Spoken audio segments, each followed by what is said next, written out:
Trump rips meek and mild Trudeau for criticizing U.S. tariffs.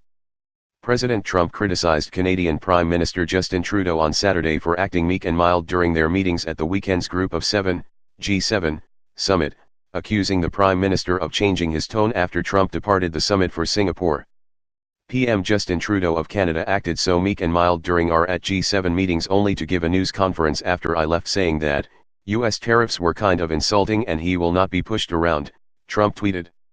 Very dishonest and weak, the president added. Our tariffs are in response to his of 270% on dairy.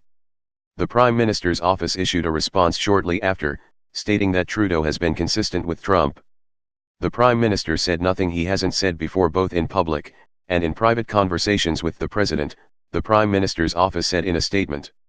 Trump recently imposed a 25% tariff on steel and a 10% tariff on aluminum imported from Canada, Mexico, and the European Union. To justify the move, Trump cited Section 232, a rarely invoked law that allows tariffs to be placed on a country in the interest of national security. In the days since Trump's announcement, Trudeau has said it is insulting that the U.S. considers Canada a national security threat.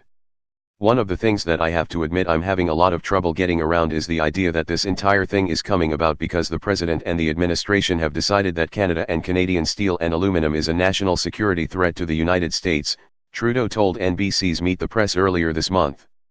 Trudeau announced on Saturday that all members of the G7 had signed on to a joint statement, despite high tensions and fears that the U.S. would be excluded from the communiqué. But, hours after Trudeau's announcement, Trump said via a tweet that he is advising U.S. representatives against endorsing the G7 communiqué.